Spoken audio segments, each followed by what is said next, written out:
High, আমি সুস্মিতা। আমার চ্যানেলে তোমাদের সবাইকেই স্বাগত।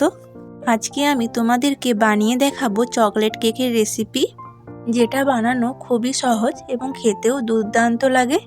আমি যেভাবে কেকটি বানিয়েছি এভাবে বানালে কিন্তু খুবই স্পঞ্জি এবং নরম তুলতুলে হবে, আর ভেতরটাও ঠিক সুন্দরভাবে জালি জালি ভাব হবে। আশা করি ভিডিওটি তোমাদের খুবই ভালো লাগবে, তাই অনুরোধ রইল ভিডিওটি শুরু থেকে শেষ পর্যন্ত দেখার। চকলেট কেকের রেসিপি বানানোর জন্য আমি এখানে একটা কাপ নিয়ে নিয়েছি।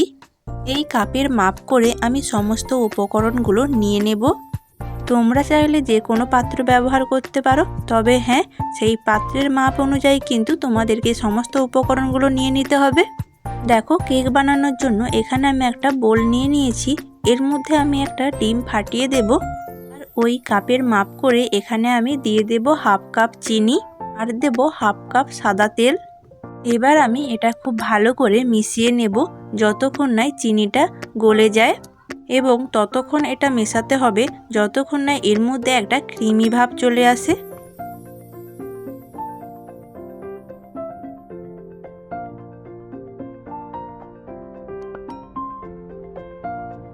দেখতেই পাচ্ছ কতটা ক্রিমি ভাব চলে এসছে। এবার আমি এর মধ্যে বাকি উপকরণগুলো দিয়ে দেব।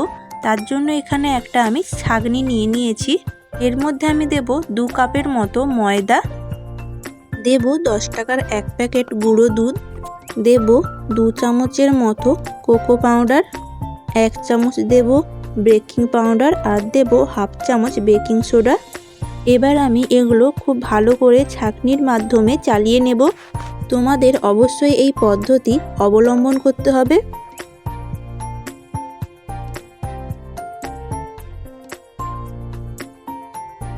এখানে আমি খুব ভালো করে চালিয়ে নিয়েছি। এবার আমি এটি চামচের মাধ্যমে খুব ভালো করে মিশিয়ে নেব।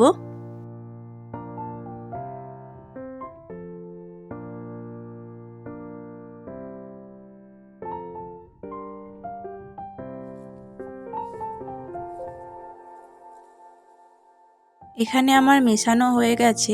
এবার আমি ওই কাপের মাপ করে হাফ কাপ জল ব্যবহার করব। জলটা দেওয়ার পর আমি আবার খুব ভালো করে মিশিয়ে নেব, যাতে ব্যাটারের থিকনেসটা খুব ভালো আসে। আমি কিন্তু একই দিককে ভালো করে ঘুরিয়ে নিচ্ছি। যত ভালোভাবে তোমরা এটা মেশাবে ততই কিন্তু কেকটা ফুলে উঠবে আর স্পঞ্জি হবে।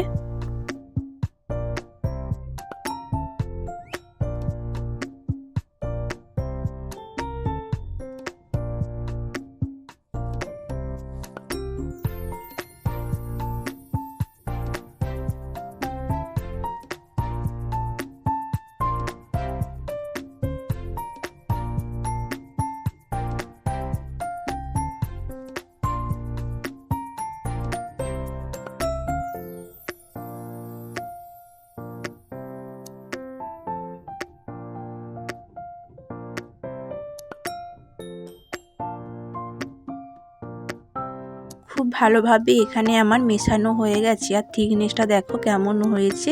খুব একটা ঘন নয়, আবার খুব একটা পাতলাও নয়। এবার আমি এটা একটা পাত্রের মধ্যে ঢেলে নেব। তার জন্য আমি একটা টিফিন কৌটা নিয়েছি। এতে আমি অল্প পরিমাণে সাদা তেল দিয়ে খুব ভালো করে টিফিন কৌটার চারপাশে লাগিয়ে নেব। টিফিন কৌটার চারপাশে তেলটা খুব ভালো করে লাগিয়ে নেওয়া হয়েছে। এবার আমি অল্প পরিমাণে একটু ময়দা দিয়ে এটা আমি আবারও টিফিন কৌটার চারিপাশে লাগিয়ে নেব। এতে টিফিন কৌটার গায়ে কেকটা লেগে যাবে না। এবার আমি টিফিন কৌটার মধ্যে কেকের ব্যাটারটা দিয়ে দেব।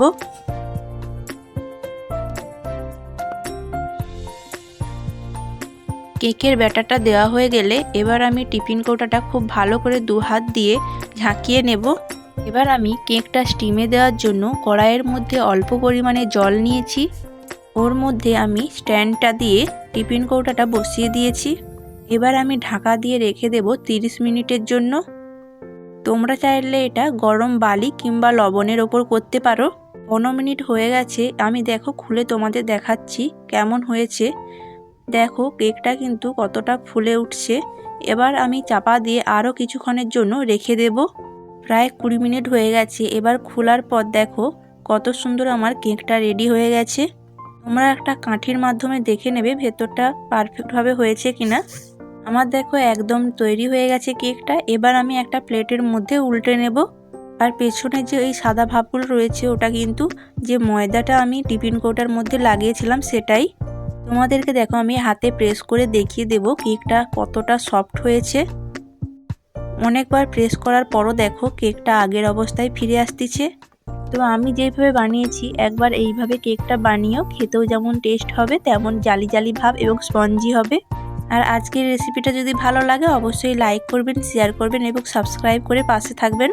আর পাশে থাকা বেল আইকনটি অবশ্যই প্রেস করে দেবেন, তবে আমার দেওয়া সমস্ত ভিডিওর নোটিফিকেশান সবার আগে তোমাদের কাছে পৌঁছে যাবে। আশা করি তোমাদের রেসিপিটা খুবই ভালো লেগেছে। আজকের মতো এখানেই। সবাই ভালো থাকবেন, সুস্থ থাকবেন এবং সাবধানে থাকবেন। দেখা হচ্ছে অন্য কোনো রেসিপি নিয়ে। বাই।